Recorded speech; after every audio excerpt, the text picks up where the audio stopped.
Hello everyone, my name's Jason Parker. Welcome back to this channel about magic. Today I'm reacting to Scott Green, a magician on Penn and Teller's Fool Us, whom I've never heard about before, so it'll be interesting to see what he's got to share. By the way, stick around till after the reaction if you want to learn a pearl of wisdom in the form of Aesop's Fables. That being said, let's just jump right into this reaction. I started out in law school, but in 2009 when I graduated, the legal job market crashed. So I did the one thing I could. I went out on Michigan Avenue in downtown Chicago, and I hustled. I was a street magician. Of all the street performers in the world, I had the most disappointed parents. But before long, I was earning so much money at that, my wife said, give magic a try. One thing I learned in law school was you have to know your audience to create a better show. Whether it's a judge, a jury, just by paying attention and applying the same Socratic method that I used in law school, but I think I could fool Penn and Teller. The Socratic method, eh? What exactly is that? The Socratic method is a form of cooperative argumentative dialogue between individuals based on asking and answering questions to stimulate critical thinking and to draw out ideas and underlying presuppositions. That's cool.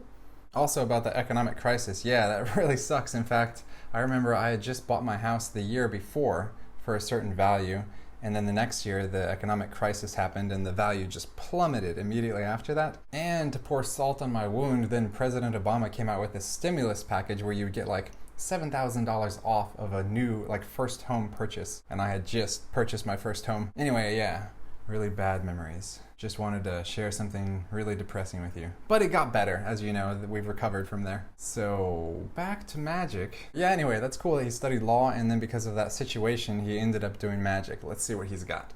Please welcome Chicago's own Scott Green. Thank you. Allison, are you allergic to eggs? No. You will come to realize that was your chance out of this, but you all heard her. She's not allergic. Please give her a hand as she steps right over here. Hi, Allison. Hi, here. That's perfect. While I talk to those two, will you please shuffle these eggs by mixing them around? Ooh, yes. Thank you. Hi, Penn. Hello, how are you? Hi, Teller. You two have said it is immoral for a magician to put anyone in harm's way. Yes. Fine. So instead, I'm going to simulate some danger today. Are they mixed? Sure. Oh, perfect. Please take a seat. Thank you. To simulate danger, we'll need 3 items that actually are dangerous. First is a piece of glass. Ooh. Please hold the dangerous piece of glass. Okay. Second is a die. Leads to gambling. Plus, it just sounds dangerous. Die. Yeah. Third is a garbage can. These things are covered in bacteria. You guys, bacteria and branding, apparently. How much are these in the gift shop? Allison, please put your hand on top and give it a shake. What did you roll? 5. 5. When you mix the eggs, each got a number 1 to 6, same numbers that are on the die. Since you rolled a 5, we take the egg you chose to be number 5, hold it right about here, and squeeze until we hear this sound. No, let's not. Do you feel anything dripping on your head? No. That's because that egg is hard boiled. Okay. Give her a hand.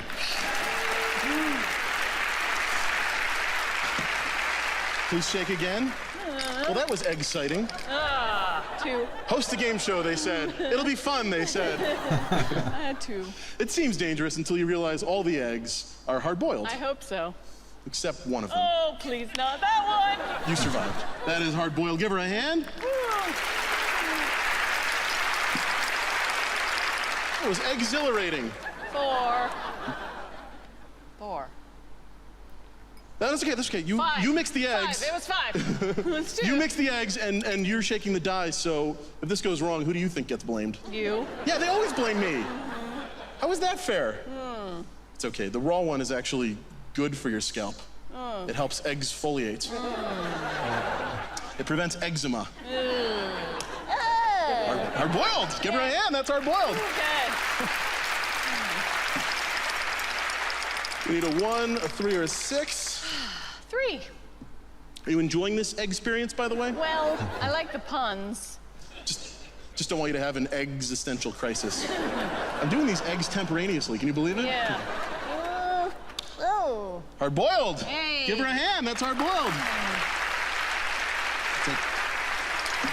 But I'll take that back. We're going to actually accelerate the danger. Okay. Yeah, see, we're left with eggs 1 and 6. Now, you could have rolled, there's the 6 and there's the 1.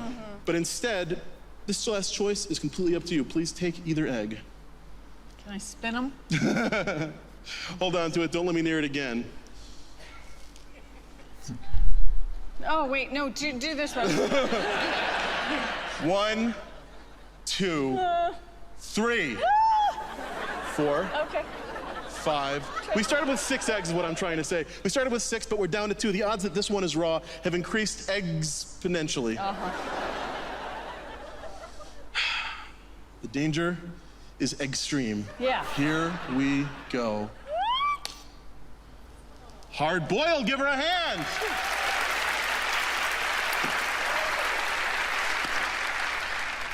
Exactly as you'd hoped. But there's 2 possibilities, because either that egg is raw and through luck or magic or something else, you've avoided it, or I'm a dirty cheat and that egg is hard boiled too. Right. Please stand up, crack that egg into that glass, and extinguish any doubts. No way! A raw egg! Give her a hand! Excellent! Thank you. Ladies and gentlemen, Scott Green! Thank you for not... All right, let me go ahead and give you my thoughts before we hear what Penn and Teller are gonna say. That'd be really funny if she cracked open the last egg and it was also hard-boiled. It'd be kind of like, okay, so... just 6 hard-boiled eggs and a lot of puns. But yeah, that was really cool. I enjoyed watching this. I enjoyed his jokes. At one point, the puns got to be a little too much, but I would say like 75% of his puns I enjoyed and made me laugh. I do feel it was a little unfortunate at the very end, the way Allison was acting with him. She said, oh, can we trade? And he's kind of just ignoring her. The whole concept is that it's random and that it's at the end, it's completely her choice. And you would kind of think she would know better, being involved with magic so long, to be a good spectator. You should just kind of go with the flow sometimes and not fight too much. And I feel like in that moment, she kind of really drew our attention to the fact that he wanted her to hold that one and he wanted that one in his hand above her head. So that's unfortunate. I kind of wish she had just kind of sat there and gone with it. Then it would have been a much better effect. As far as before, how he got to this position where he had just 2 eggs remaining when he had her rolling the die, it's possible that he used a special die once he saw what position she had put the eggs in. Maybe one of them was marked from the back so he would know which one was the raw one. And then he actually chose from a couple different dice that he had behind the table and put it up there to be uncovered from the cloth. Because if you notice from the very beginning, this stuff was covered by a cloth and you couldn't see the die to begin with. Or it was just like that for his presentation to be funny about this danger thing and then him revealing the dangerous objects. What I'm saying is, for example, if he saw that the raw egg was in position 1, maybe he would have picked a die that will never land on 1, but it could land on other things. Something like that. And then at the end, he did what magicians know as equivoque. But these are just my guesses. I don't have a lot of experience with loaded dice. I know you can have dice that always land on one number, but I don't know if you can have dice that don't land on a specific number, like the opposite. And again, I could be totally wrong, just telling you my thoughts after watching it. Now, let's hear what Penn and Teller have to say.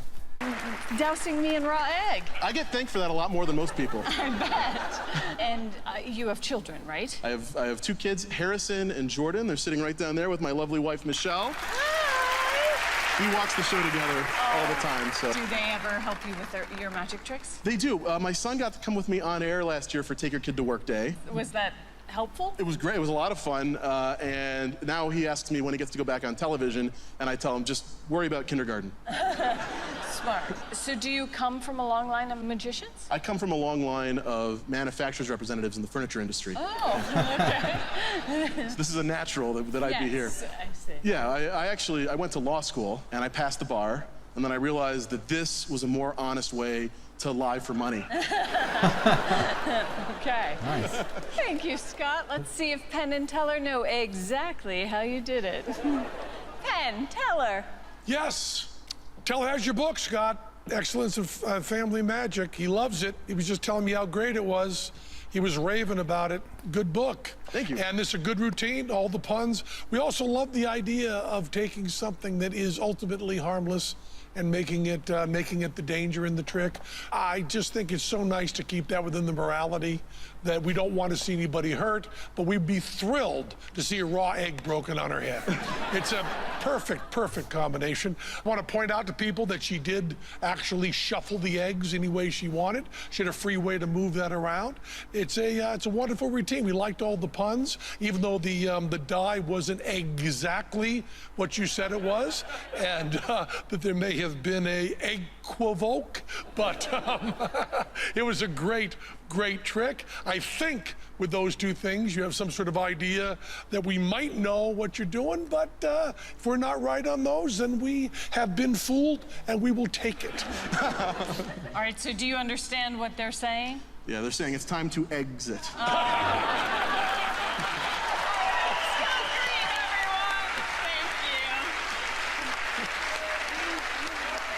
All right, now I'll give you my final thoughts on his act. My final thoughts. How about I give you my final thoughts instead? Deal. All right, so overall, I really enjoyed watching his act. I thought Scott did a great job, and I think he's very well spoken. Maybe because he studied law and he was part of these clubs where you have to speak in competition, that kind of thing. Especially at the end when Allison was interviewing him. Sometimes I've noticed those dialogues can be a little bit awkward, but I really enjoyed it. It was just like natural. He presented himself very well. He was just making jokes in the moment. So I feel like he's got a great stage presence, and I just enjoyed watching the whole thing. I thought it was great. He's someone I honestly feel like I would enjoy to watch again. I would like to see him perform more magic. And my speculations that I gave earlier, they weren't like immediately obvious to me. I had to actually like stop and like think about it for a while. So I appreciate all that. I thought it was great, and Scott, nice job. What did you guys think? Feel free to leave a comment below. Now, it's that time. It is time to read a little story and maybe learn something. And this time I'll do it non-randomly. I just picked one that was especially short. Chapter 48, for those of you following along at home, The Fisherman and the Sprat. A fisherman cast his net into the sea, and when he drew it up again contained nothing but a single sprat that begged to be put back into the water. "I'm only a little fish now," it said, "but I shall grow big one day, and then if you come and catch me again, I shall be of some use to you." But the fisherman replied, "Oh no, I shall keep you now I've got you. If I put you back, should I ever see you again? Not likely." And that's the end of the story. There's no moral line. We just gotta think about it ourselves. What can we say? Okay, that clever little fish tried to use some logic to get away from him. Using the Socratic method, perhaps? No? Was that not the Socratic method? Well, whatever. Anyway, the fish tried to trick him, and the fisherman was not about to be tricked. Even if it's a small fish, he has it there in his hand, or possibly dangling from a line in his hand. This actually reminds me of some kind of expression. What is it? Chicken in the hand is worth 2 in the bushel? Wait. I think I'm getting close. An egg in the hand is worth 5 on the distant mountain. There's something like this. I know I'm getting close. I can't find it. So can you please help me in the comments below? What expression am I looking for that encapsulates this idea? A goat under your arm is worth 5 on the range. That's not it. All right, I'm gonna close this book again, symbolizing that this part of the video is over. And I wanna say thank you for watching this video. If you enjoyed this reaction, I've got lots of other reactions to America's Got Talent, Fool Us, etc. I've got magic tutorials, street magic performances. I have a new street magic video coming soon to a YouTube channel near you. Anyways, y'all, I can say y'all because I'm from Texas. Thanks for being here, and I'll see you next time. You